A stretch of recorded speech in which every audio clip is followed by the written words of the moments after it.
Before the video starts, I have to give proper credit to the channels that I recorded some gameplay from for this video because I did not get it on my own, and since I'm uploading this to YouTube now, not just having it as a school project, I'd like to give proper credit to the people who made these videos. So here's for the first 5 games, and then here's for the second 5 games, and all the links that you can actually click on to go to the videos will be in the description, so yeah. Hey y'all, Saturn here. I'm not sure you knew this about me, but I am a huge fan of video games. I love all types of video games, including, but not limited to, console gaming, PC gaming,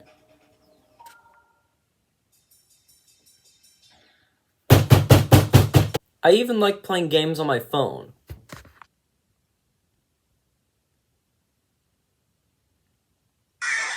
But there's one thing on this planet that I love more than video games. And no, it's not my own children. It's Roman culture and history. Thankfully, there's plenty of this present in video games. So without further ado, here's Saturn's top 10 video games that are definitely based on objective opinions and not at all based on the fact that they have 1 or 2 references to Roman culture and history in them. Number 10, Fortnite. Fortnite is an exciting game with an ever-evolving map, many different types of weapons, and fast-paced, skillful combat that have all culminated to make it one of the most popular online multiplayer games of all time. But it's not just all of these aspects that I like about Fortnite. One of my favorite parts of it is the cosmetics. Some of the skins actually look really cool, but one of my favorites is the Potassius Peel skin, which is a nice nod to Julius Caesar, along with the flavor text for the skin being Et tu Frutus, which is a nice nod to Caesar's famous last words, Et tu Brutus, which were his famous last words before he was stabbed to death. By the way, this is mostly satire. I think Fortnite's an alright game, but it's nowhere near my favorite. Number 9, BTD6. Bloons Tower Defense 6, or BTD6 for short, is arguably the best tower defense game to have come out in this modern day. This is not only thanks to its simple gameplay loop that can really hook you in, its various different maps with different levels of difficulty, and its charming cast of towers, all with various upgrades to choose from. But also because of its plethora of unique and challenging achievements. One of my favorite of these achievements is the 12 Tasks of Monkeys achievement. Not only because I find the Odyssey game mode in this game very fun, and the fact that this achievement has you completing 12 different instances of the Odyssey game mode, but also because it's a nice nod to Hercules and the 12 tasks he had to do that he was given by Juno. I think that this is a very neat reference, and it fits in well with the Odyssey game mode. Number 8, Plants vs. Zombies BFN. Plants vs. Zombies Battle for Neighborville, or PvZ BFN for short, while not as good as its Garden Warfare predecessors, is still a pretty fun game, with a colorful and interesting cast of characters, big maps to roam around in, and fun, fast-paced combat where you can play however your style is.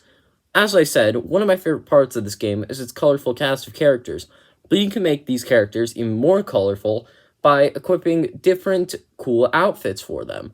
Now, one of my favorite outfits for one of my favorite classes in this game is the Gladius Shoot-Miss outfit for the Soldier class in this game. I like this outfit not only because it just looks cool, but also because it's a cool reference to Roman gladiators and how they would fight in the arena and stuff, kind of like how the plants and zombies in this game fight on the various different maps. Number 7, the Final Fantasy games. The Final Fantasy series is a game series that I love because it is extremely good at world building, character development, RPG combat, and story. But not only this, but I also like a little hint that just makes the game look classier than other games that have various numbers at the end of their titles because there are a ton of sequels to it. And that is the fact that almost all of the Final Fantasy games have Instead of a normal number as the end of their title, like Final Fantasy 2 or something, instead of just putting a 2, they put the Roman numeral version of 2 or 3 or 7 or whatever it is. And I like this just because it makes it feel more classy and more sophisticated, and not like it's just a wacky game. It has a serious story and some serious world building and stuff. Number 6, PvZ Garden Warfare 2. Plants vs. Zombies Garden Warfare 2, the sequel to the well-renowned Plants vs. Zombies Garden Warfare 1, has become a favorite of mine in the first-person shooter genre for many reasons. It has a colorful and large cast of characters, classes, all with various variants that can change up gameplay for you for the better or for the worse, with many different maps, many different game modes, and the general charm that comes with playing any of the Plants vs. Zombies games. I already stated how one of my favorite aspects of this game is the variants for each character class, and one of my favorite of these variants is the Centurion variant for the Foot Soldier class in this game. I love this because I generally love fire damage in these Plants vs. Zombies Garden Warfare games, and the fact that the Centurion has a crossbow that can let me shoot people from afar and light them on fire is something that can really help with gameplay and helping you get vanquishes in it. I also like this character variant because it is a cool and neat reference to the Roman centurions back in, well, ancient Roman times. I thought these soldiers looked very cool, and the flaming crossbow that was given for them in this game, while not being possible back in those times, is very cool in this, and it fits the aesthetic very well.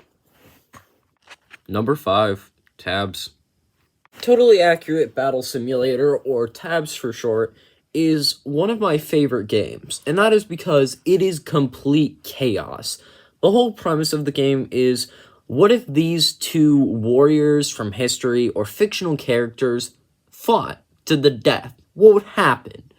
And while it is not portrayed very accurately, despite its name, it is very fun to watch or play as any of these characters and fight against others. One of my favorite parts of this game is its vast character creation that you could do in it, where you can make any character with all kinds of clothes, different kinds of eyeballs, and various different weapons and abilities. You can use flintlock pistols from the colonial times, katanas from feudal Japan. You can use maces from medieval times. But one of these weapons sticks out from the others, for it being the only weapon that is taken from Roman times, and that is the gladius, which translates in Latin, the language spoken in ancient Rome, to sword. It is simply a basic Roman sword, but it is nice that they have at least one weapon from ancient Roman times that is included in this game.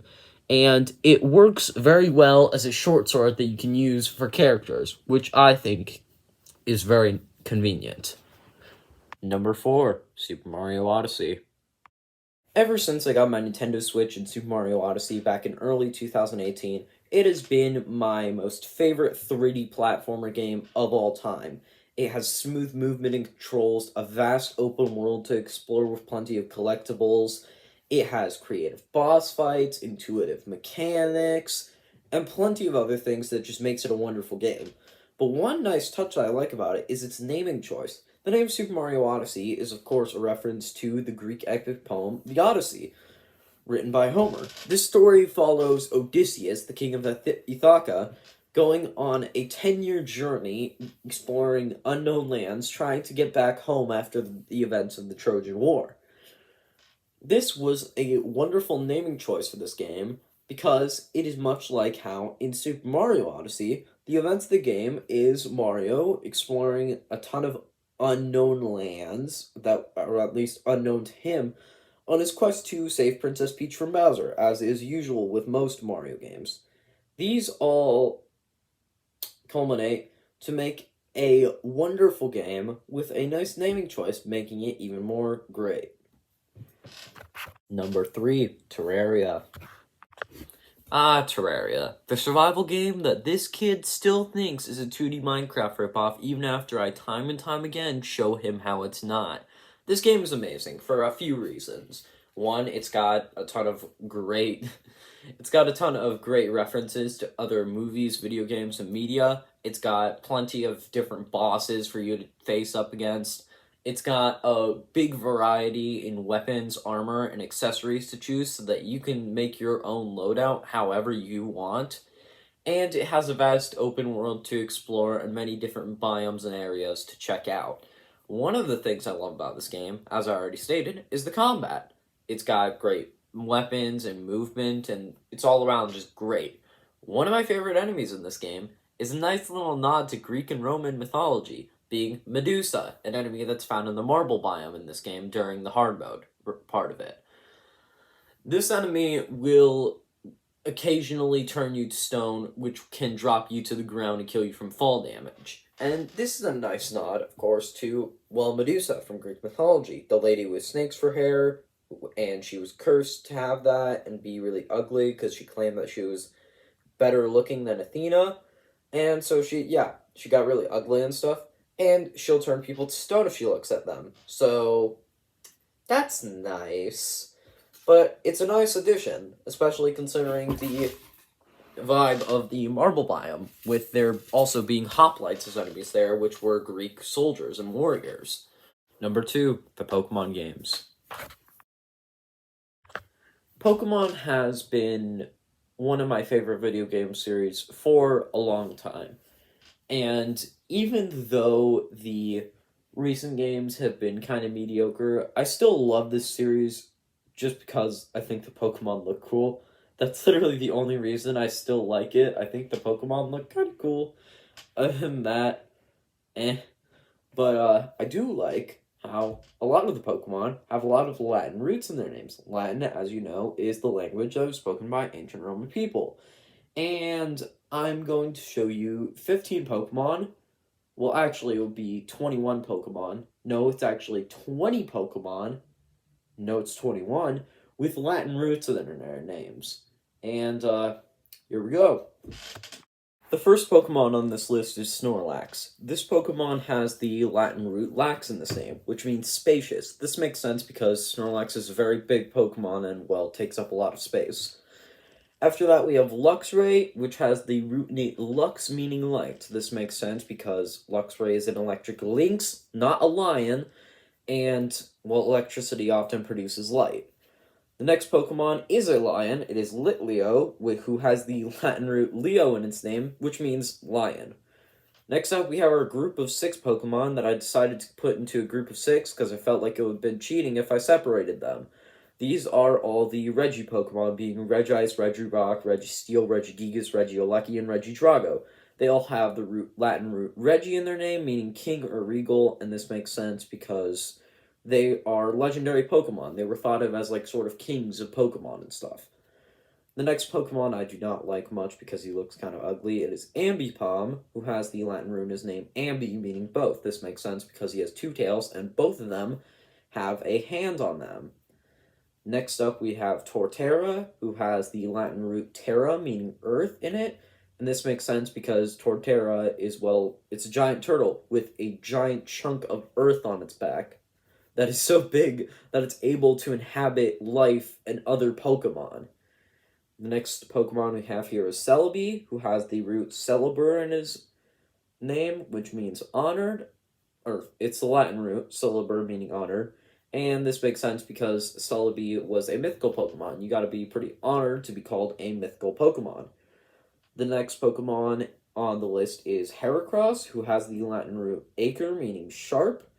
And this makes sense because look at the giant horn on Heracross.